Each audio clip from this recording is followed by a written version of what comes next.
हो, लेकिन आज सुबह अगर कुर्सियां यहाँ खाली है तो हमको अपना विश्वास कमज़ोर नहीं करना है। आमेन। हमको किसी को देखकर हम इस कलीसिया में नहीं आए हैं ना, कि वो नहीं आया तो ठीक है मैं भी नहीं आऊँगा। अगर वो नहीं आया फिर भी वो आशीषित है, वो भी खुश है, तो फिर ठीक है मैं भी नहीं आऊँगा तो मैं भी आशीषित हूँ, मैं भी खुश हूँ। ऐसा नहीं सोचना है। हमको अपनी दृष्टि उस परमेश्वर की ओर रखनी है और उसको देखकर बस चलते ही चले जाना है, बस चलते ही चले जाना है। बस उसमें फिर ब्रेक नहीं है, ब्रेक फेल हो गए फिर गाड़ी का ब्रेक फेल हो चुका है, अब तो सीधे परमेश्वर मंजिल पहुंचाएगा। आमेन। हमको ऐसे विश्वास करना है अपने विश्वासी जीवन की यात्रा में। ये चीज़ परमेश्वर मुझे अभी अभी यहाँ कह रहे थे कि हमको अपने विश्वासी जीवन की यात्रा में किसी को देखकर अपना विश्वासी जीवन नहीं जीना है। किसी को मत देखिए कि वो कैसा है, वो कैसा बोलता है, वो कैसे देखती है, वो कैसे चलती है, वो कैसे करता है, उसका जीवन क्या है। आपका जीवन बस आपका है और आपका रिश्ता उस परमेश्वर के साथ है, ठीक है ना। तो यहाँ देखकर, यहाँ जब जो लोग नहीं आते हैं या जब हम जहाँ जाते हैं प्रार्थना के लिए वहाँ लोग नहीं, तो आप उनको देखकर उनको न्याय ना करें उनका, या ये ना बोलें कि प्रभु मैं कितनी अच्छी हूँ या मैं कितना अच्छा हूँ कि मैं आ गया हूँ। हमको ऐसा नहीं सोचना है। परमेश्वर की दृष्टि हम सबों के जीवन के लिए विशेष है। वो हम सबको अलग अलग तरह से देखता है। वो हमारे कार्यों के आधार पर हमारे लिए कार्य नहीं करता, लेकिन हमारे लिए जो उसने अपनी करुणा रखी है, स्टोर में रखी है। इससे पहले हम अपनी माँ के गर्भ में उत्पन्न हुए थे, उससे पहले परमेश्वर ने जो अपनी अद्भुत योजना रखी है वो उसके अनुसार कार्य करता है हमारे जीवन में। इसलिए वचन में लिखा है कि तुम्हारे धार्मिकता या धर्म के काम मैले चिथड़ों के समान है, कुछ नहीं है वो। अगर हम अपना टाइथ देते हैं तो वो कुछ नहीं है। अगर हम कुछ घंटे निकाल के आराधना में आते हैं तो ये कुछ नहीं है। अगर हम 1 घंटा हाथ उठा लेते हैं और हमारे हाथ दुख जाते हैं और हम आराधना करते हैं, ये कुछ नहीं है परमेश्वर के लिए। ये तो बहुत छोटी सी चीज है। लेकिन परमेश्वर ने जो उत्पत्ति से पहले हमारे लिए एक योजना रखी है, और अगर हम उसके वचन पर अपने जीवन के लिए विश्वास करते हैं तो वो अपने नियुक्त समय में परमेश्वर उसे पूरा करेगा। आमीन। हमें उसका इंतजार करना है। इसलिए अपना जीवन आइए ना दाएं मुड़े ना बाएं मुड़े, अपने लक्ष्य उस परमेश्वर की ओर रखें जो परमेश्वर वर्तमान है और अपने पिता के दाहिनी ओर बैठा है।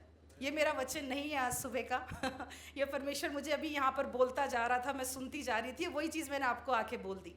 तो मैं प्रभु का धन्यवाद देती हूँ और धन्यवाद देती हूँ उस अवसर के लिए कि परमेश्वर योग्य बनाता है। योग्य नहीं हूँ लेकिन परमेश्वर योग्य बनाता है। इस कलीसिया के लिए, इस कलीसिया के अगुवों के लिए धन्यवाद देती हूँ जिनके द्वारा ये अवसर मिलते हैं कि परमेश्वर ने जो वचन मन में दिया है वो दूसरों तक पहुँचाना है। आप में से कितने लोग विश्वास करते हैं परमेश्वर ने आपके मन में जो बात बोली है वो आपको दूसरों को बतानी है?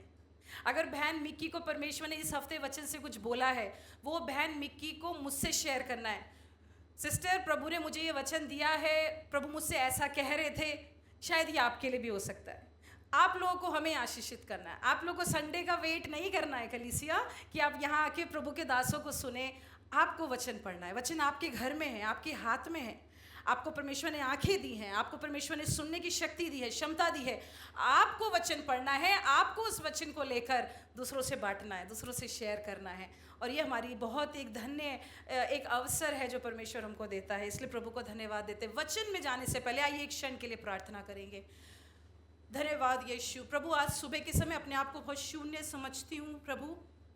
महसूस करती हूँ प्रभु यीशु मसीह कि अगर मैं इस स्थान पे खड़ी हूँ प्रभु तो मेरी योग्यता नहीं प्रभु, लेकिन यीशु मसीह तेरी अद्भुत अद्भुत योजना थी जो तूने सृष्टि से पहले रखी थी। प्रभु, मैं प्रार्थना करती हूँ मुझे अपनी क्रूस के तले, क्रूस के पीछे छिपा कर रखें प्रभु। आज सुबह प्रभु वचन की वो बात जो आप कहना चाहते हैं वो मैं कहना चाहती हूँ प्रभु। जो मैंने पढ़ी है, जो मैंने सुनी है, जो मैंने लिखी है वो नहीं प्रभु, लेकिन यीशु आज सुबह कुछ ऐसी बात जो मैंने भी अभी तक नहीं सुनी, जो मैंने भी अभी तक नहीं लिखी थी, उस बात को प्रभु यीशु मसीह आप मुझे भी सुनाएं, मुझे भी बताएं, ताकि प्रभु हम मिलकर आशीषित होने पाए।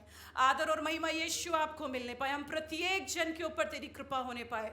तेरा वचन हमसे बोले और बातचीत करे प्रभु। प्रार्थना सुन ली इसलिए धन्यवाद। यीशु के नाम से हम मांगते हैं, आमीन आमीन आमीन।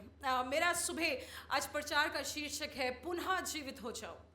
पुनः जीवित हो जाओ मतलब आप लोग बोलेंगे सिस्टर हम जीवित हैं, आपके सामने बैठे हैं, सांसें ले रहे हैं, ठीक है हम जीवित हैं, पुनः जीवित हो जाओ। और मेरा प्रचार का जो ध्यान आप लोगों का मैं लेकर चलूँगी वो लूका सुसमाचार से होगा, उसके 7वें अध्याय के 11वें पद से लेके 17वें पद तक हम अपना ध्यान लेके जाएंगे। लेकिन कुछ बात है जो उससे पहले ऐसा कहना चाहती हूँ कि ये पुनः जीवित होने का मतलब क्या है। पुनः जीवित होने का मतलब ये नहीं है कि अगर हम एक बार मर गए तो हम जिंदा शरीर में हो जाएंगे। पुनः जीवित होने का मतलब, ये रिवाइव्ड होने का मतलब ये होता है, ये एक अनुभव है। पुनः जीवित होना एक जीवन का अनुभव है। मतलब अगर आप शारीरिक दशा में कमजोर हैं तो आप पुनः जीवित हो जाएं। ये एक ऐसा शब्द है जिसके पीछे हमारे जीवन के लिए एक ऐसी चीज है जिसको हम बोल के अंगीकार कर सकते हैं, ठीक है ना। तो अगर मैं अपने शरीर में कमजोर महसूस कर रही हूं और मुझको परमेश्वर से चंगाई चाहिए, शक्ति चाहिए, तो मुझे अपने लिए ऐसा कहना है, परमेश्वर आज सुबह तो मुझे पुनः जीवित कर। तो इसका मतलब ये नहीं है कि मैं मरी हुई हूं, मैं सिर्फ बीमार हूं, या मैं अपने मानसिक रूप में बहुत कमजोर हूं, भावनात्मक रूप में बहुत ज्यादा कमजोर हूं, मैं टूटी हुई हूं, रो रही हूं, और मैं परमेश्वर से कह रही हूं, परमेश्वर तो मुझे पुनः जीवित कर, मुझे पुनः जीवित कर, मरे में से नहीं, जो मेरी अवस्था है, जिस अवस्था ने मुझे मरा हुआ सा महसूस कराया है, उस अवस्था से तो मुझे पुनः जीवित कर। आप लोग सब समझ रहे हैं आज सुबह मैं किसके बारे में बात कर रही हूँ? तो मैं आपकी आत्मिक दशा के बारे में कलीसिया आज सुबह बात करना चाहती हूँ कि परमेश्वर चाहते हैं कि हम अपनी आत्मिक दशा में पुनः जीवित हो जाएं और हम ऐसे जिए जैसे हम सांसें लेते हैं और हम जीवित है जैसे एक जीवित मनुष्य करता है। लेकिन मैं अनुभव करती हूँ कि जो हमारी एक प्रतिक्रिया थी, या जिस तरह से हम जीवन जीते थे 10 साल पहले, 20 साल पहले, अब जैसी उम्र बढ़ती रहती है तो हमारी थोड़ी क्षमताएं कम होने लगती हैं। लोग देखते हैं ना कि जिस चीज़ के लिए हमें ज़्यादा रुचि होती थी अब हमारी कम हो गई। हम पहले शायद बहुत अच्छे से देखते थे, अब हम चश्मा लगाने लग गए, आंखें कमज़ोर हो गई। हाँ, किसी की सुनने की शक्ति कम होने लगती, किसी को कभी बीपी था ही नहीं तो बीपी होने लग गया। तो हमारी शारीरिक दशा में उम्र बढ़ते बढ़ते बढ़ते हम क्या होने लगते हैं? कमज़ोर होने लगते हैं। या जो चीज़ में हम बहुत आनंद महसूस करते हैं अब हम उसमें नहीं किसी और चीज़ में महसूस करते हैं। लेकिन परमेश्वर के आत्मा के अनुसार या परमेश्वर के वचन के आधार पर एक मसीही जीवन के लिए या एक मसीही के लिए हर क्षेत्र में जिसमें परमेश्वर उपस्थित है उसमें पुनः जीवित होना बहुत ज़रूरी है। आमीन। हमारे मसीही आत्मिक जीवन में हमें हर क्षेत्र में पुनः जीवित होना बहुत ज़रूरी है। हम किसी भी चीज़ में ये नहीं कह सकते मेरी उम्र हो गई तो अब मुझे थोड़ा चर्च कम जाना है, या मेरी आंखें कमज़ोर हो गई हैं तो मैं बाइबल थोड़ा कम पढ़ूंगा, मेरे सिर में दर्द होने लगता है, या मेरी आर्थिक दशा अच्छी नहीं है तो मैं थोड़ा परमेश्वर को इतना दशवांश देता था अब मैं थोड़ा कम देने लगूंगा। ऐसा नहीं है। मसीह जीवन में पुनः जीवित जब हम हो जाते हैं तो जो हम करते हैं वर्तमान में उससे ज़्यादा हम करने लगेंगे। आमीन। यशाया में लिख रखा है कि वो क्या करता है? मेरी जवानी को उकाब की नाई नया कर देता है। कई लोग अपनी उम्र के लिए बहुत बात करते हैं, मैं इतना उम्रदार हो रहा हूँ, मैं तो बुढ़ा हूँ, मैं तो बुढ़िया हो रही हूँ, मेरे तो बाल सफ़ेद हो रहे हैं। मसीह जीवन के लिए, एक मसीह के लिए कोई उम्र नहीं है। आप जितनी उम्र में बढ़ते रहेंगे परमेश्वर के साथ आप उतने जवान होते चले जाएंगे, और वो आपके चेहरे में दिखाई देगा, वो आपकी शक्ति में दिखाई देगा। वो कब होता है? जब हम परमेश्वर के साथ एक पुनः जीवित मसीह जीवन बिता रहे होते हैं। मेरे को एक घटना याद है, कुछ 4-5 महीने पहले की बात है। मेरी बालकनी में सामने हमने 2 चिड़िया घर में रख रखी हैं और उनके दाने जो हैं वो बाहर पड़े कभी छूट जाते हैं, तो बाहर की और चिड़ियाँ बहुत ज़्यादा आने लग गई हैं। कभी कभी 10, 15, 20 भी बैठी रहती हैं बाहर, तो बहुत अच्छा लगता है। तो अगर हम उनके पास जाते हैं तो वो उड़ जाती है, तो हम छुप कर अंदर से बड़ा मज़ा लेते हैं उनका, क्योंकि वो उड़ जाएंगी नहीं तो मैं ऐसे ही देखने के लिए, छुट्टी का दिन था, मैं ऐसे ही देखने के लिए बाहर चली गई अपनी बालकनी में। मैंने देखा सारी तो उड़ गई मुझे देखकर, लेकिन एक उड़ नहीं पाई और वो रेंग रही थी, वो घिस रही थी अपने आप को। मुझे बहुत दुख लगा देखकर। वो एक बालकनी के एक दरवाजे लेके दूसरे दरवाजे तक वो खींच रही थी अपने आप को, क्योंकि वो मुझसे डर रही थी कि मैं उसको पकड़ लूँगी, मार दूँगी, जो भी कर दूँगी। तो वो मुझसे डर के आगे खींच रही थी। मैं उसके पास जाना चाहती मदद करने के लिए, लेकिन वो मुझसे और दूर चली जाती। तो मेरे को नहीं समाधान था मैं करना क्या है। चिड़िया एक ऐसी चीज़ है जिससे मुझे डर नहीं लगता, नहीं तो छिपकली से भी कभी कभी लग जाता है। तो चिड़िया ऐसी चीज़ें डर नहीं लगता है, क्योंकि लगता है कुछ नहीं करेंगे अपना इतना ज़्यादा। मैं जल्दी से अंदर गई, एक कटोरी में पानी लेकर आई और एक जाली लेकर आई बड़ी सी, ताकि मैं उसके ऊपर ढाँक दूँ ताकि कोई दूसरी चिड़िया या कोई जानवर ना आ जाए। क्या मेरे मन में था, खैर मैं कटोरी में पानी लेकर आई और मैंने किसी तरह से भी उसको, कटोरी को जहाँ वो चिड़िया थी उसके ऊपर रखकर जाली डाल दी ताकि वो आगे ना उड़ जाए और वो पानी में रहे। और उसके बाद में फिर जाली के छेद बड़े थे तो मैं उसको देखती रही। उसने धीरे धीरे अपनी, उसकी गर्दन भी नहीं उठ रही थी कि वो पानी पी ले, उसने धीरे धीरे करके गर्दन उठाई। मैंने पानी इतना भरा हुआ था ऊपर तक कि वो पी ले। और मुझे नहीं पता, आधे घंटे के बाद मुझे ऐसा महसूस हुआ अब ये पानी पीने लगी है, क्या पता ये उड़ना चाहती है या क्या पता इसको कुछ चाहिए है। मैंने तब तक पास्टर जी को कॉल कर दिया था कि क्या करना है इसके लिए, क्योंकि मैं मरता हुआ नहीं देखना चाहती, वो भी मेरी बालकनी में। क्योंकि हर चीज़ें हम विश्वास करते हैं परमेश्वर से, और परमेश्वर के लोगों ने हमारे घरों में आके गवाही दी है। सिस्टर, जब हम आपके घर में आते हैं और आपके घर से जाते हैं, हमारे काम हो जाते हैं, हमारे काम हो जाते हैं। सिस्टर, मैं जब आपके घर में आई मेरा बहुत बड़ा बोझ था, लेकिन सिस्टर पता नहीं कहाँ चला गया। और ऐसी बहुत सी गवाहियों ने मुझे इतना उत्साहित किया है कि आप लोग भी अपने घरों के लिए ऐसी प्रार्थना करें कि परमेश्वर हमारे घर को ऐसा बनाए कि जो आए अपनी परेशानी से समाधान मिल जाए। आमीन। हमारा घर ऐसा जगह बनना है। तो मेरे लिए बहुत दुख हो जाता कि मेरी बालकनी में वो चिड़िया मर गई थी, तो वो इतनी सी। और उसके बाद मैंने बहुत हिम्मत जुटाई, उतनी देर में मेरी प्रार्थना भी शुरू हो गई थी उस चिड़िया के लिए। और मैंने जैसी वो ठोकरी उठाई, एक क्षण नहीं लगा, मेरे पलक झपकते ही वो चिड़िया जो है, Can I have the voice please? Can I have the sound please? वो एक झटके में वो ऐसे उड़ के इतनी दूर चली गई कि जैसे कि मतलब वो लग नहीं रहा था आधे घंटे पहले वो मरने वाली थी, बिल्कुल नहीं थी उस पे जान, गर्दन भी नहीं उठ रही थी। आधे घंटे के अंदर वो इतनी तेज फुर्ती से उड़ के गई और पता नहीं कहाँ चली गई। और वो चीज़ ने मुझे स्मरण दिलाया जब मैं अपना प्रचार तैयार कर रही थी कि परमेश्वर हमारी ऐसी स्थिति में हमें पुनः जीवित कर देता है। He revives us। वो हमारे अंदर ऐसे हमारी अवस्थाओं को, परिस्थितियों को ऐसा लेकर आता है कि हम अपने वातावरण, जिस आत्मिक वातावरण में हम रहते हैं, उस वातावरण में परमेश्वर हमें पुनः जीवित कर देता है। लेकिन हमको ये देखना है कि हम किस जगह में हैं, हम किसके साथ हैं, कौन हमारे जीवन को प्रभावित करता है। इन सब चीज़ों पे हमें बहुत ध्यान देना है। तो इसलिए परमेश्वर चाहते हैं कि हम पुनः जीवित हो जाए। इसलिए आज सुबह आपका ध्यान, वो चाहते हैं, यीशु चाहते हैं कि क्या हम चाहते हैं, ये हमें सोचना है। हमारे क्या प्रयास है उसके लिए। यीशु मैं चाहता हूँ, क्या हम उसके लिए प्रार्थना करते हैं, क्या हम उसके लिए उपवास करते हैं, क्या हम उसके लिए संगति में आते हैं, क्या हम प्रभु के लोगों के साथ बातचीत करते हैं, क्या हम अपना बोझ उनसे बांटते हैं, क्या हम उनसे प्रार्थना करवाते हैं, क्या हम उनसे आत्मिक सलाह लेते हैं, किस तरह से हम चाहते हैं, यीशु चाहते हैं, क्या हम चाहते हैं, वो हमें सोचना है। मेरा ध्यान जो है आज सुबह, आई अपनी बाइबलों को खोल ले, लूका रचित सुसमाचार उसका 7वां अध्याय, उसके 11वें पद से लेकर 17वें पद तक।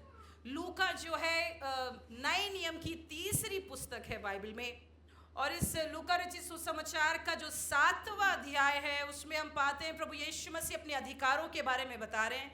पूरा, अगर आप पूरा 7वां अध्याय देखें तो आप पाएंगे कि वहाँ यीशु अपने अधिकारों के बारे में बता रहे हैं कि वो कैसे पृथ्वी पे अधिकार रखते हैं, वो कैसे पापों को क्षमा करते हैं, वो कैसे मुर्दों को जिंदा करते हैं, और ये सब चीज़ें यीशु अपने शब्द से करते हैं।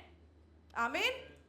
लूका रचित सुसमाचार के 7वें अध्याय को घर जाके पढ़िएगा, शुरू से लेके आखिर तक आप पाएंगे। यहाँ पर अलग अलग घटनाएं लिखी गई हैं और इन घटनाओं में यीशु अलग अलग तरह से कार्य कर रहे हैं, लोगों की अलग अलग परिस्थितियों में घुसकर काम कर रहे हैं, लेकिन अपने शब्द से कर रहे हैं, अपने शब्द से कर रहे हैं। और यहाँ हम देखते हैं विश्वास के बारे में, यहाँ हम देखते हैं दैवीय सामर्थ है जो परमेश्वर के अंदर से होके निकल रही है। यहाँ हम देखते हैं कि यीशु जो है अन्य जातियों के लिए, जिन लोगों का समाज में कोई दर्जा नहीं है, वहाँ यीशु उनके लिए कार्य कर रहे हैं।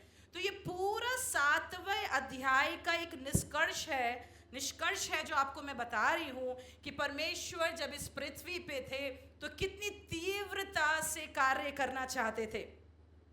और यही हम पाते हैं 7वें अध्याय में। जब हम 11वें पद में आते हैं, लूका रचित सुसमाचार के 11वें पद में आते हैं, उससे पहले हम पाते हैं कि एक सरदार है, एक रोमी सरदार है, सूबेदार है, और जिसका एक दास है और वो बीमार था और उसको प्रभु यीशु मसीह ने चंगा किया।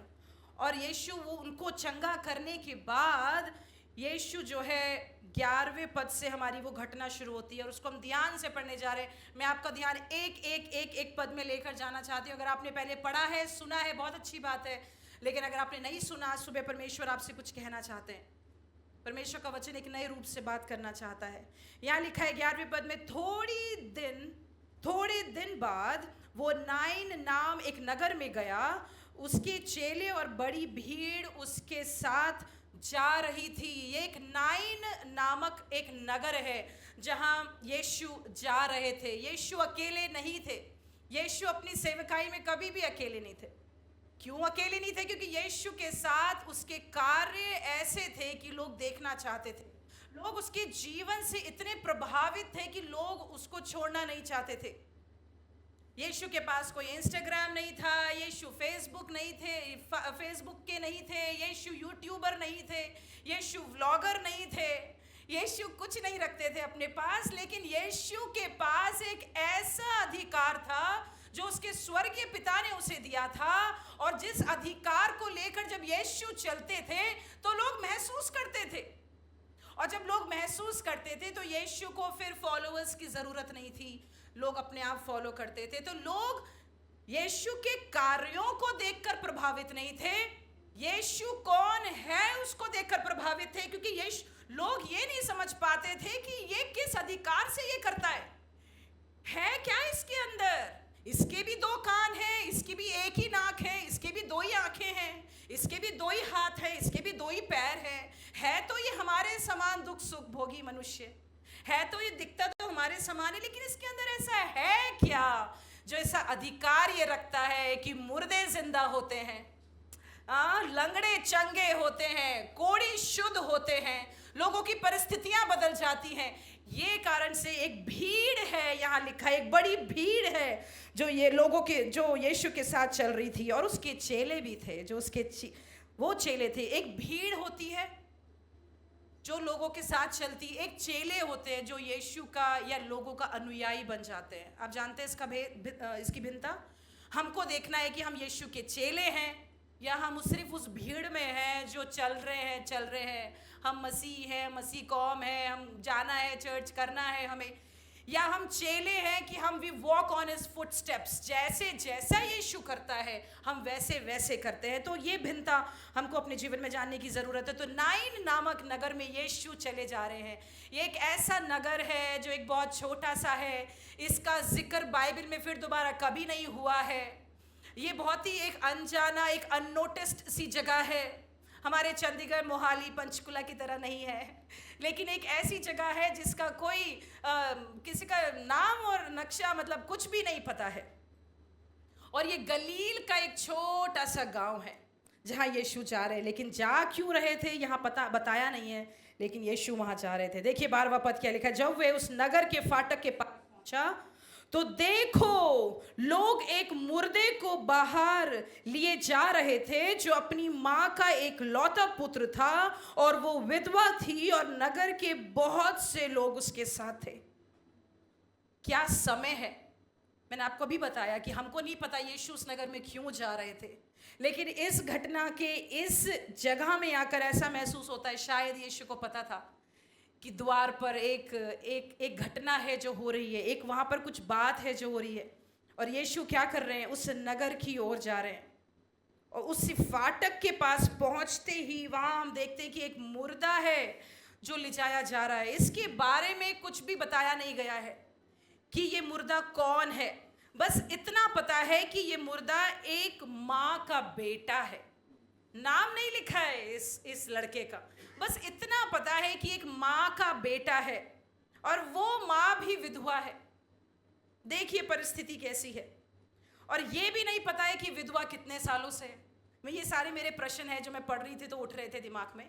ये भी नहीं पता है कि ये विधवा कितने साल से थी। शायद जब बच्चा पैदा ही हुआ था तभी विधवा हो गई थी। कैसे हो गई थी? एक्सीडेंट हुआ था, बीमारी थी, कैंसर था, क्या बीमारी थी पति को वो भी नहीं पता, लेकिन विधवा थी। एक लौता पुत्र था, बहुत ही स्पष्ट वहाँ लिखा है। अब वो एक लौता पुत्र भी मर गया है। बच्चे की उम्र नहीं लिखी है, लेकिन बताया गया है कि वो उसका एक लौता पुत्र था। और यीशु क्या समय है, व्हाट अ मोमेंट, क्या समय है, क्या घड़ी है वो, कि यीशु उस नगर में प्रवेश कर रहे हैं और वो मुर्दा वहां से बाहर ले जाया जा रहा है। काश हमारे जीवन में भी ऐसे समय आए, हाँ, कि जब हम उस परिस्थिति में हैं और उसी समय यीशु पहुंच जाए, तो फिर क्या होना है, फिर तो क्या मजा आ जाएगा, फिर तो कुछ प्रॉब्लम ही नहीं है ना, सारा चीज का समाधान निकल गया। और ये स्त्री को ये समझ नहीं आ रहा है कि वो अपने दुख को कैसे बयां करे, वो किसको बयां करे। वहां एक भीड़ है उसके साथ, एक झुंड है उसके साथ। देखिए यहाँ पे दो प्रकार की झुंड है। पहला एक बड़ी भीड़ है जो यीशु अपने साथ लेकर आ रहे हैं, और यहाँ पर एक विधवा है जो अपने साथ एक भीड़ लेकर आ रही है। दो भीड़ हैं। एक भीड़ है जो परमेश्वर के चमत्कारों को देखकर आ रही है, एक भीड़ ऐसी है जो इस समय निराशा और दुख से भरी हुई भीड़ है। तो यहाँ दो भीड़ के बीच में हम देख रहे हैं इस स्त्री को समझ नहीं आता, वो बता नहीं सकती। एक क्षण लेकर इस विधवा स्त्री के बारे में कल्पना करें कि उसका क्या दुख होगा। एक क्षण लेना, मैं पूरा एक हफ्ता ले चुकी हूँ इस विधवा के बारे में सोचने के लिए। जब से मैं वचन की तैयारी कर रही हूँ, एक हफ्ता हो चुका है मुझे इस विधवा के बारे में सोचने के लिए। और जितना मैं उसके दुख के बारे में सोचती हूँ तो अलग अलग बातें, ख्याल मुझे उसके बारे में आते हैं। उसका नाम भी यहाँ नहीं लिखा गया, और एक ख्याल की क्या दुख था उसका। वो पूरी टूटी पड़ी थी, पूरी अकेली थी वो। उसके अंदर शक आता होगा, अब क्या होगा, इनसिक्योरिटी थी, डर था उसके अंदर, वो घबरा रही थी, असमंजसता थी, बिखर गई थी वो, बिल्कुल अकेली थी। उसे पता था मेरे को जीवन अकेले बिताना है, दर्द में थी। और इन सारी चीजों को लेकर एक बड़ा झुंड है जो उसके साथ जा रहा है। और शायद उसके साथ एक ऐसे झुंड भी थे जो किराए पे बुलाए गए थे, क्योंकि यहूदियों के समय में किराए पे जो है लोगों को विलाप करने के लिए बुलाया जाता था, कि लोग आए और विलाप करें उस परिवार के लिए, तो उनको पैसा देकर बुलाया जाता था। तो वो वहाँ पर जो है बांसुरी लेकर आते थे, क्योंकि बांसुरी उस समय में ऐसा एक वाद्यंत्र माना जाता था कि वो इमोशंस, हमारी भावनाओं को रोने के लिए बना देता है। तो उन बाजुओं को लेकर इनको किराए पे बुलाया जाता था, रोने वालों को। तो रोने वालों को भी शायद इस भीड़ में थे, मेरी कल्पना ऐसी है कि शायद वो लोग भी इस भीड़ में थे इस स्त्री के साथ। और क्यों ये भीड़ इतनी ज़्यादा थी, मैं ऐसे सोचने लग गई। शायद इसलिए थी क्योंकि इसका समाज में शायद लोगों के साथ उठना बैठना था, शायद इसका मन बहुत अच्छा था लोगों के साथ, या इसके दोस्त थे या मित्र थे, या ये बेटा, जो उसका बेटा था वो बहुत सोशल था, शायद उसकी फ्रेंड सर्कल बहुत अच्छे थे, उसका स्वभाव बहुत अच्छा था। मैं जब 17-18 साल की थी और बाइबल कॉलेज में पढ़ने के लिए गई, तो प्रभु के एक महान दास जो मेरे प्रोफेसर थे, उन्होंने मुझे एक बात उस उम्र में बोली थी जो मुझे आज तक याद है। उन्होंने मुझसे ऐसा कहा था, मर्सी, अगर तुम्हें ये देखना है ना कि वो इंसान कितना अच्छा है, तो उसके मरने का दिन का वेट करो। आप समझे? क्योंकि उसके मरने के दिन में जितनी भीड़ होगी, उससे पता चलेगा उस इंसान का चरित्र या स्वभाव कैसा था। और मेरे सर ने मुझसे ऐसी बात बोली, और जबकि कोई मतलब नहीं था उनको बोलने का। मतलब एक सिस्टर थी, प्रोफेसर की वाइफ थी, वो बीमार थी, कैंसर था उन्हें, और हम डॉक्टर ऐसे कह रहे थे कि बस कुछ दिन रह गए, तो शायद हम उनके बारे में जिक्र कर रहे थे। और उनके बारे में बोलते बोलते वो लेक्चरर मुझसे ऐसे बोलने लग गए, कहते, मर्सी, अगर तुमने किसी की मृत्यु के, मैं उनकी बात नहीं कर रही जो बड़े बड़े लोग होते हैं, जो पॉलिटिशियंस, मिनिस्टर्स होते हैं, देखो उनका तो होता ही है, देखो उनमें तो सभी जाते ही हैं, क्योंकि उसमें ये हो जाता है ना, अपनी फ़ोटो भी आ जाएगी, अपनी वीडियो भी आ जाएगी, थोड़ी लोग चाहते हैं अपनी भी थोड़े फेमस हो जाएंगे, थोड़ा उनके साथ फ़ोटो आ गई। मैं वैसे नहीं बात कर रही, मैं अब बात कर रही हूँ हमारे परिवार में, हमारे समुदाय में जो लोग का कोई रुतबा नहीं है, या जो बहुत ही ज़्यादा इन्फ्लुएंशियल नहीं है, उन लोगों के साथ आप देखना एक बड़ी भीड़ पता नहीं कहाँ से आ जाती है।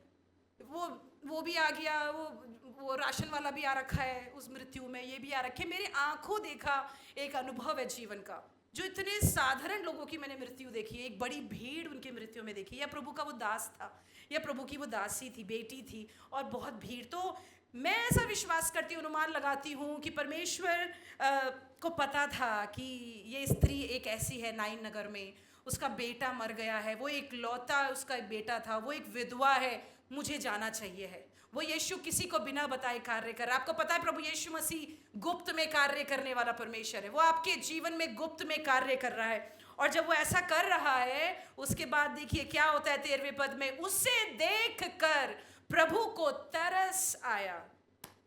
अब मैंने आपसे बोला इतनी बड़ी भीड़ वहां थी, लेकिन इतनी बड़ी भीड़ में यीशु की आंखें डायरेक्टली उस स्त्री के ऊपर पहुंच गई। यीशु ने उसे देखा। मुझे बहुत सुंदर, मैंने हाईलाइट किया है, उसे देखा। हम कैसे समय में रह रहे हैं ना, एक कैसे ज़माने में हम आजकल रह रहे हैं, जहाँ लोगों के पास समय नहीं है कि मैं 2 पल देख लूँ, बस सिस्टर को प्रेज द लॉर्ड कर दिया, वो चली गई अपने घर, बस हो गया। लेकिन उनके साथ समय बिताने के लिए उनके तरफ एक बार देख लूँ, उनकी आंखें पीली तो नहीं हो रही, सिस्टर आपके लिए नहीं, उनकी आंखें पीली तो नहीं हो रही, उनके चेहरे में सूजन तो नहीं हो रही, उनके आंसू तो नहीं बह रहे। हमारे पास समय नहीं है, हमारे पास समय नहीं है, हम सब अपने अपने समय में इतना व्यस्त है।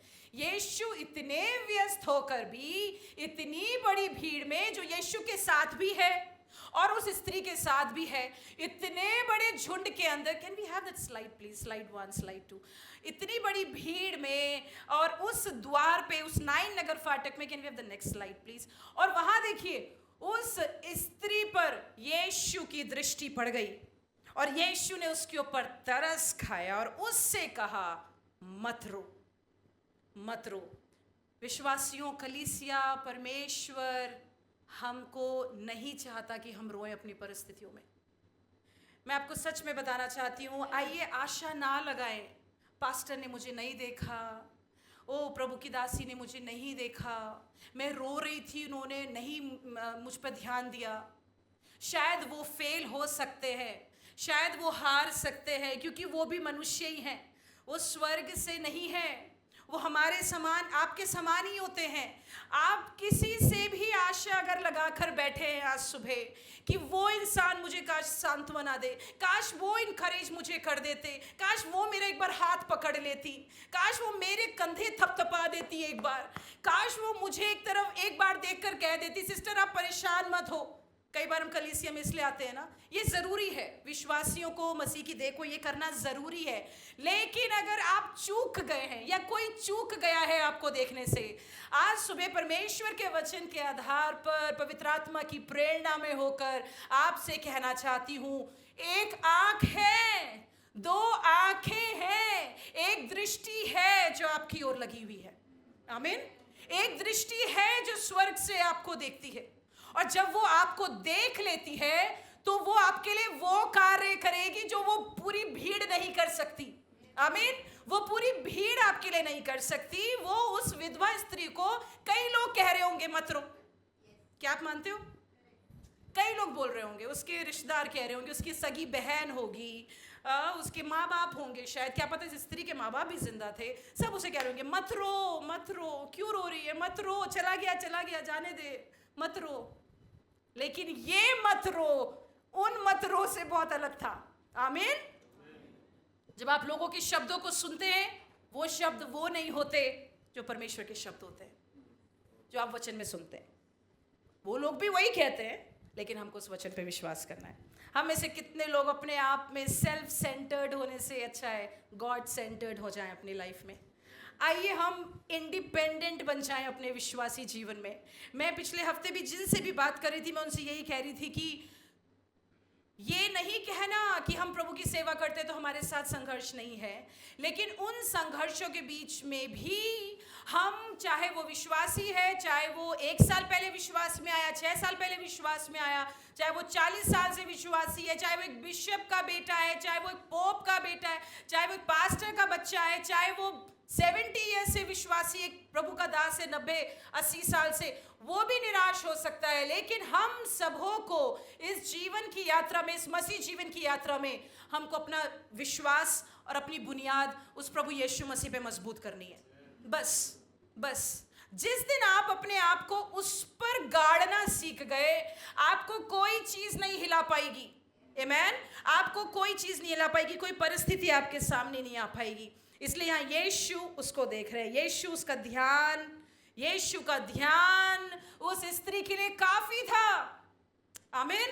काफी था। यीशु की दृष्टि उस स्त्री के लिए काफी थी, और यीशु का ये कहना कि तू मत रो। और यहाँ पर देखिए, यहाँ लिखा है कि प्रभु को तरस आया। प्रभु जो शब्द है वो लूका अपने सुसमाचार में इस्तेमाल करता है। प्रभु जो है पुराने नियम का परमेश्वर है, जो यहोवे परमेश्वर है, यहोवा परमेश्वर है। तो प्रभु इंग्लिश में लॉर्ड होता है, लॉर्ड न्यू टेस्टामेंट का क्रियोस है। पुराने नियम में यही क्रियोस जो है वो यहोवे परमेश्वर है।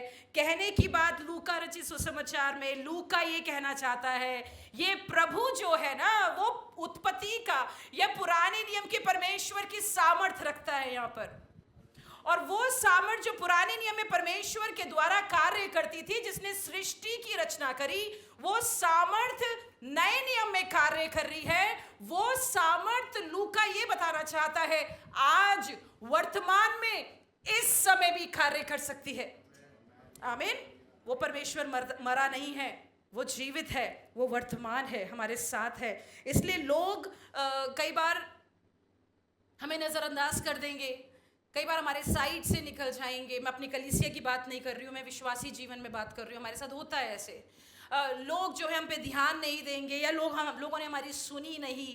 लेकिन परमेश्वर का दिल, लोगों का दिल पत्थर हो गया है, लेकिन परमेश्वर का दिल बहुत मुलायम है। और उसको तरस आया। वहाँ आगे क्या लिखा है, और उसने उसे देखकर तरस खाया। एक मनुष्य तभी तरस खा सकता है जब उसके अंदर भावनाएं हैं। आपको पता है इंसान के अंदर भावनाएं होना एक आशीष है। मैं जब अपने स्किन डॉक्टर को दिखाने गई थी तो मेरे डॉक्टर ने बोला कि आप किन्हीं किन्हीं चीज़ों के लिए स्ट्रेस ले लेते हो। मैंने कहा स्ट्रेस नहीं ले लेती, मैं तो रोने लग जाती हूँ, तुरंत दिल टूट जाता है मेरा। अभी मैं किस चीज़ के लिए मैं बताऊँगी वो बात, और मैं एकदम से मेरे आंसू निकल आते हैं। मैं किसी को आंसू में देखती हूँ, दर्द में देखती हूँ, मेरे आंसू निकलते हैं, मुझे महसूस होता है मैं दर्द में हूँ।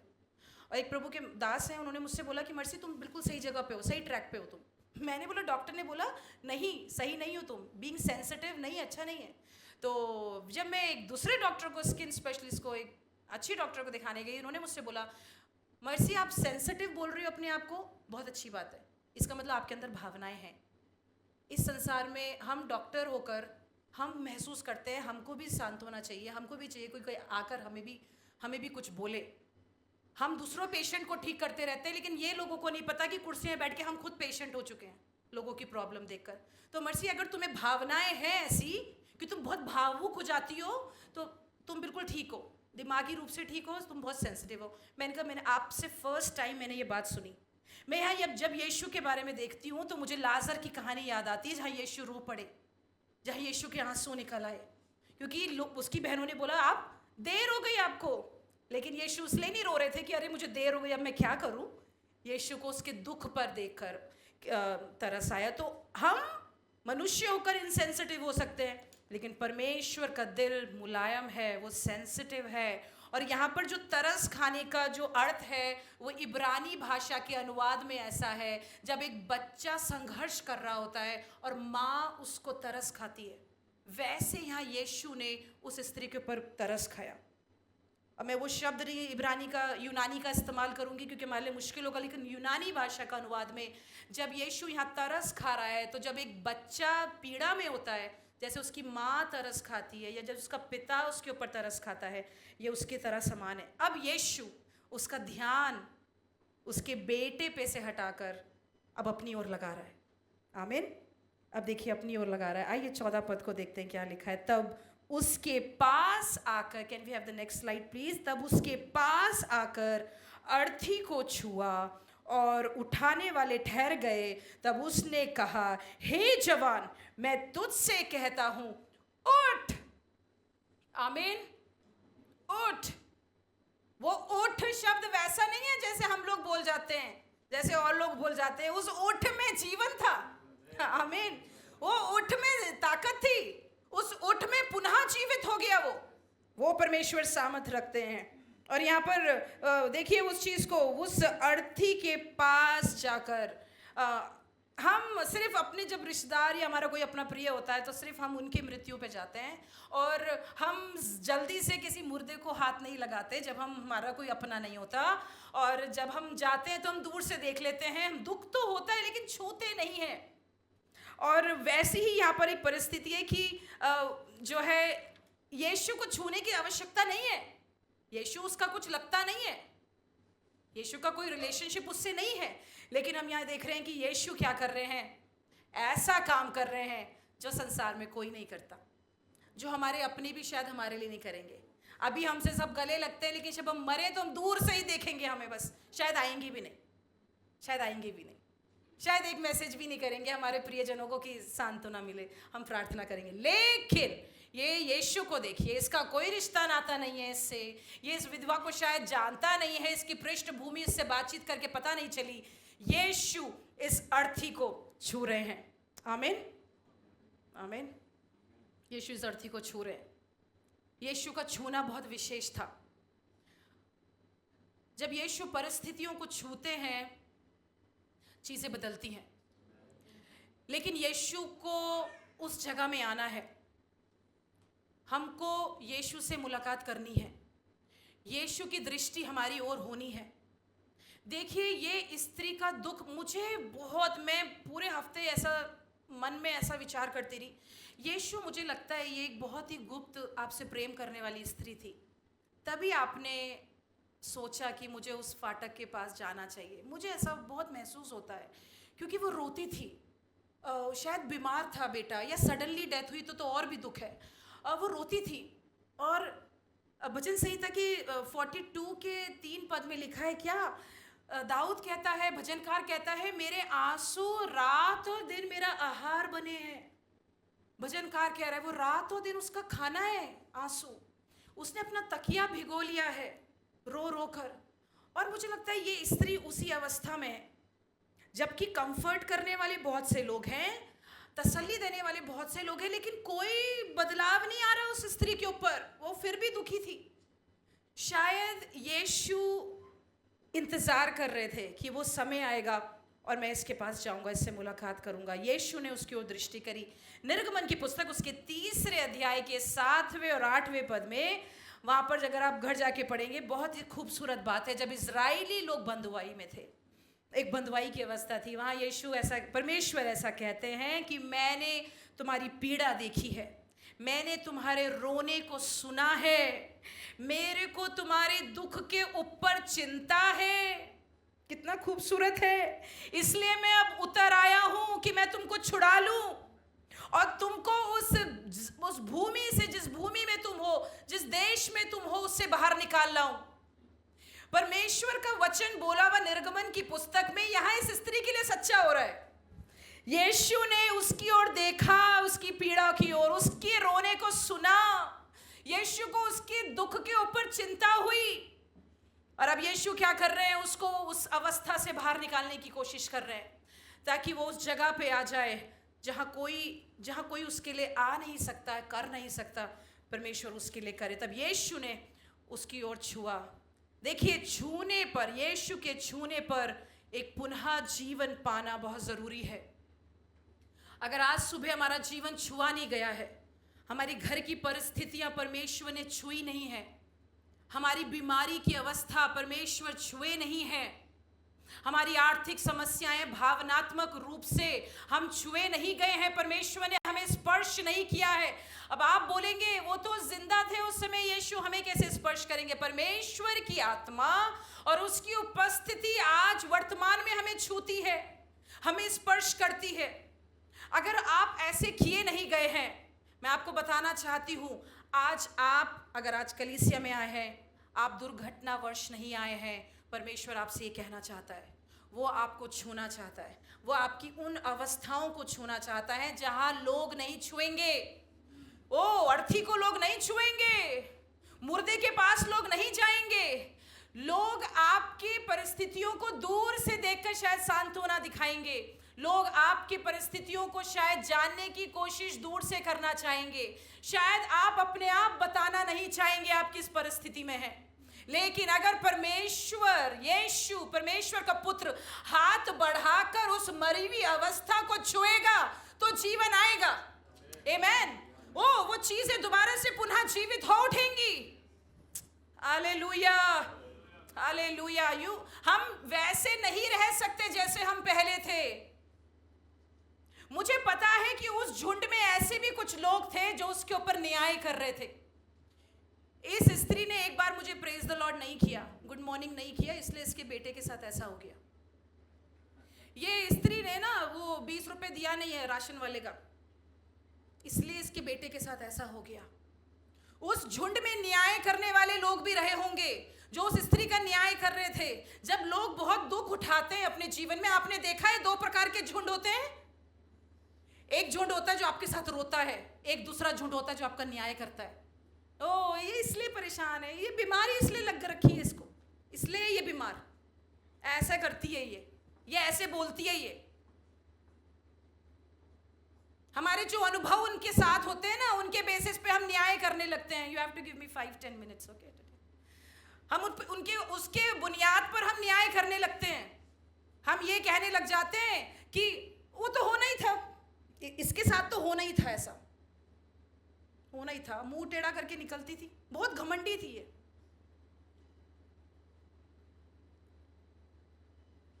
सुनिए, लोग जो बोलते हैं बोलेंगे, लेकिन परमेश्वर को जो करना है वो करेगा। आमीन। आप लोगों के न्याय पे, आप लोगों की परिभाषाओं के बुनियाद पर परमेश्वर के अनुग्रह को नहीं पाएंगे। ओह जीसस, मैंने नहीं लिखा है, मैं बोल रही हूं, पवित्र आत्मा बुलवा रहा है। आप अपना जीवन, अगर आपकी आर्थिक स्थिति कमजोर है, उसके लिए आप लोग क्या बोल रहे हैं परेशान ना होए। आप देखने में आपकी आंखें टेढ़ी हैं, आप अंधे हैं, आप लंगड़े हैं, आप गूंगे हैं, लोग क्या बोलते हैं, आप परेशान ना होए। आप आज किसी चीज के लिए दुख उठा रहे हैं और लोग आपको देखते हैं और कहते हैं अरे होने दो जो हो रहा है इसके साथ, ये तो इसी के लायक है। दुनिया में लोग बोलते हैं, लेकिन दुख की बात है कलीसियों में भी लोग बोलते हैं, विश्वासी लोग भी बोलते हैं। वचन में लिखा है जो दुख, जो आंसू बहा रहे उनके साथ रो, जो आनंदित हो रहे हैं उनके साथ आनंद बनाओ।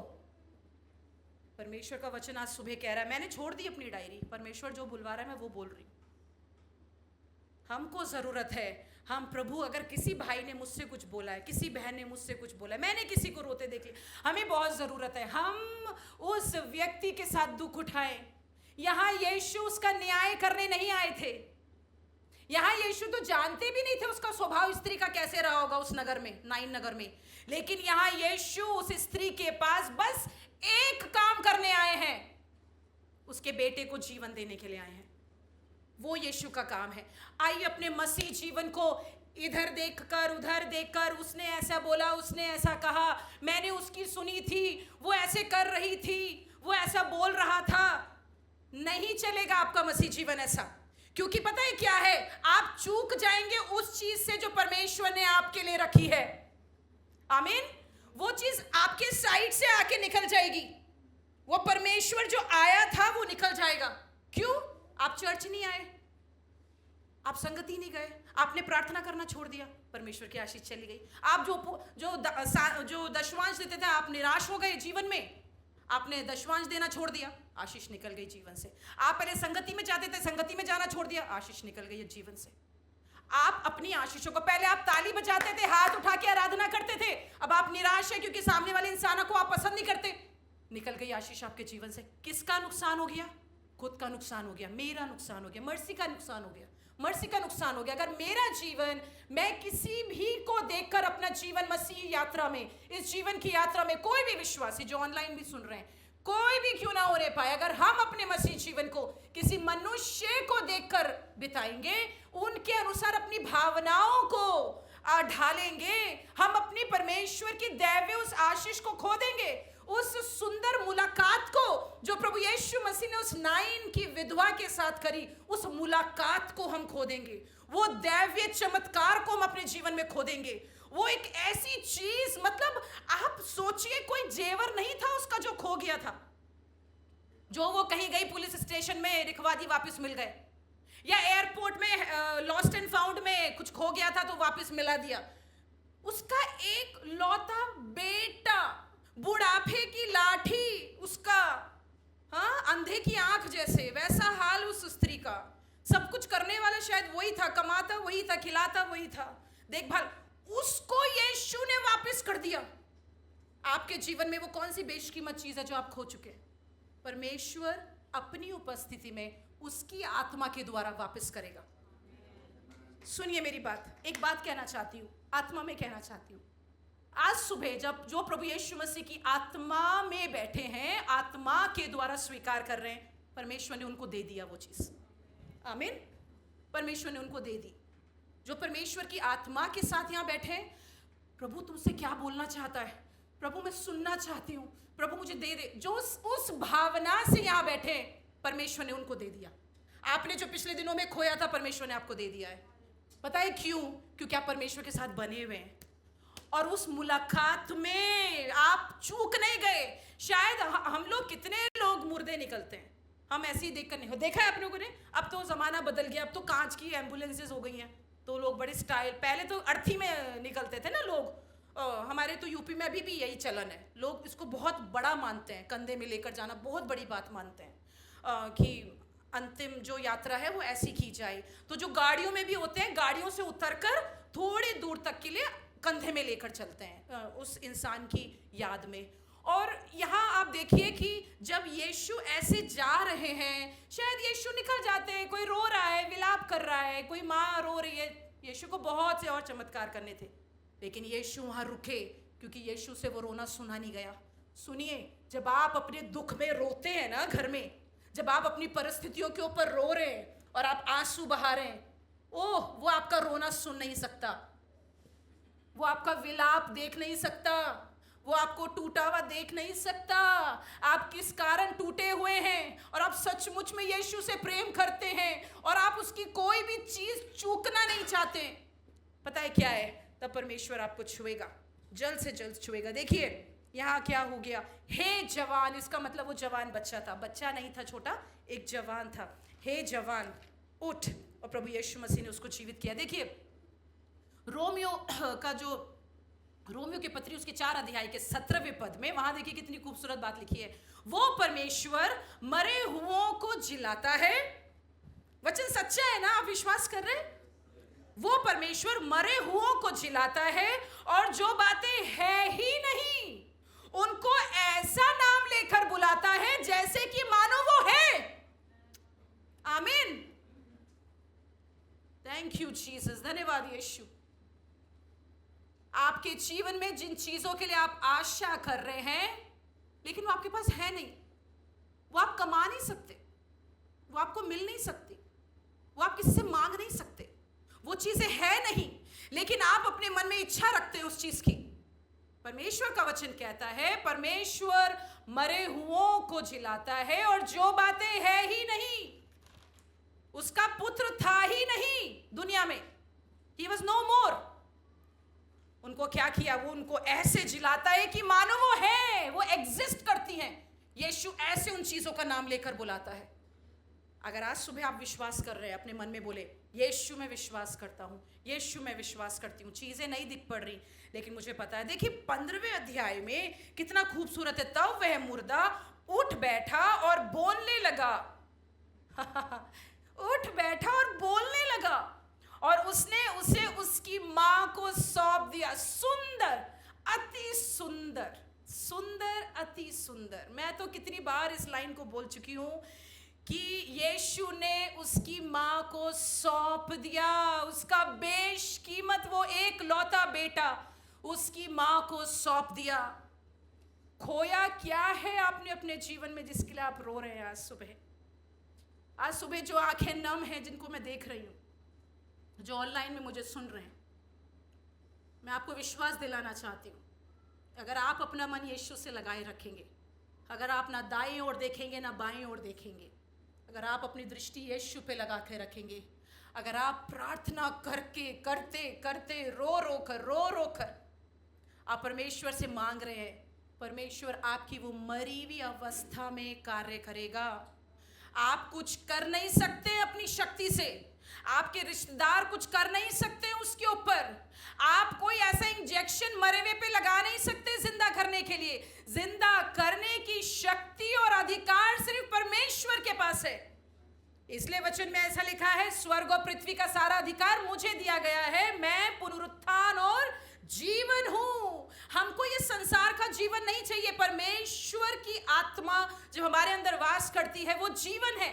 जब वो हमारे अंदर आता है हम पुनः जीवित हो जाते हैं। यीशु आज सुबह आपका खोया हुआ, आपका खोया हुआ, आपका खोया हुआ वो आनंद, वो खुशी, वो कोई भी चीज जो खो चुकी है, परमेश्वर उसको वापस आपको सौंपेगा। He will give it back to you। वो आपके हाथ में सौंपेगा उसे।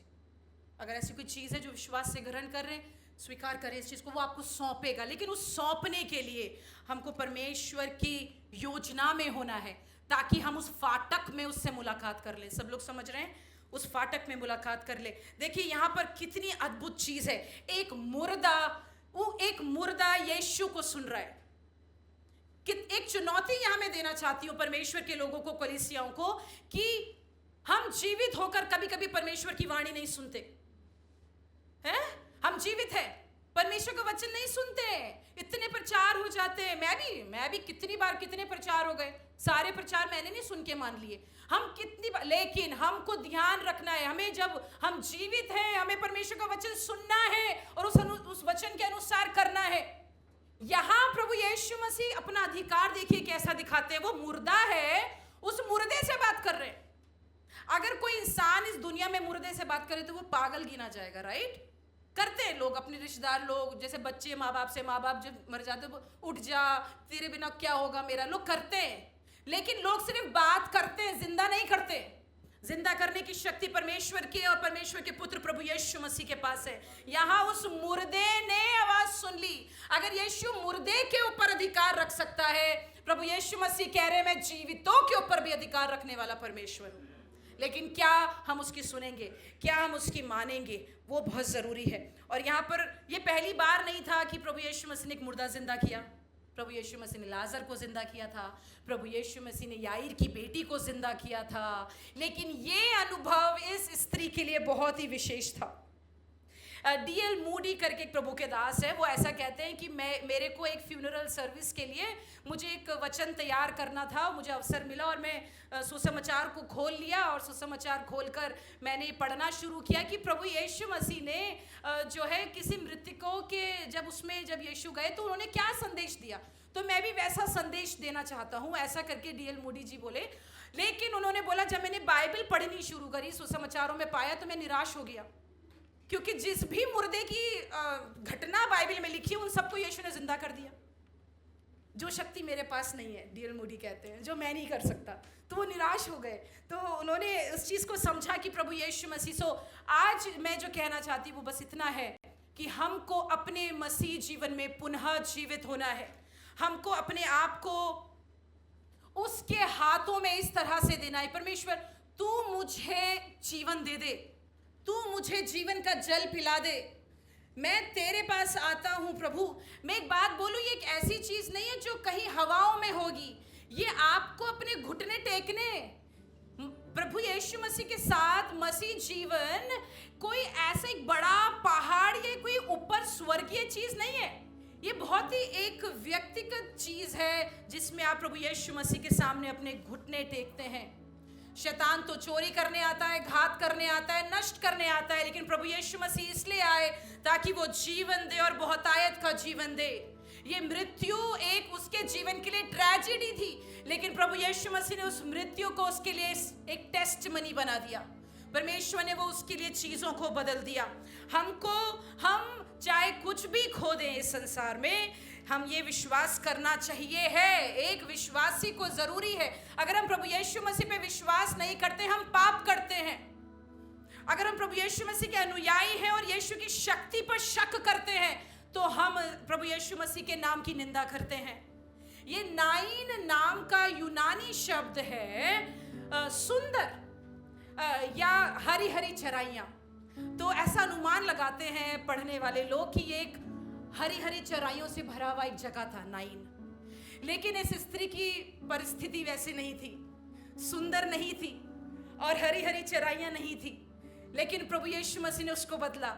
इसलिए यीशु कहता मैं तुम्हारा चरवाहा हूं, मैं तुम्हें हरी हरी चराइयों में ले जाऊंगा, मैं तुम्हें सुखदाई, सुख देने वाले झरने के पास ले जाऊंगा। हमें संसार में सुख नहीं मिलेगा मित्रों। किसी से आशा ना लगाए। आज प्रभु मुझे बार बार इस बात को बुलवा रहा है हमसे कहने के लिए, किसी की और आशा ना लगाए, उस सुखदाई झरने के पास चले जाए, वो हमें तृप्त करेगा। और आखिरी में इन 2 पद को पढ़कर मैं खत्म करने जा रही हूँ। 2 पद। इससे सब पर भय आ गया, जो सारी भीड़ वहां थी उन पर भय आ गया, और वो परमेश्वर की बढ़ाई करने लग गए। हालेलुया। क्या विश्वास करते हैं आपके जीवन के चमत्कार दूसरों की बढ़ाई के लिए होंगे? आपके लिए ये स्थान टेस्टिमनी की जगह बन जाएगी जब आपके लिए परमेश्वर उन बड़े कार्यों को करेगा। और फिर क्या हुआ? परमेश्वर के नाम की बढ़ाई करने लग गए। सबके बीच में एक बड़ा, हमारे बीच में एक बड़ा भविष्यद्वक्ता उठा है, और वो परमेश्वर ने अपने लोगों पर कृपा दृष्टि की है, और उसके विषय में ये बातें सारे यहूदा और उसके आसपास के सारे देशों में फैल गई। आइए अपने स्थानों पे 1 मिनट खड़े हो जाएं। देखिए परमेश्वर का कार्य। आइए कुछ समय के लिए हम प्रार्थना करने जा रहे हैं।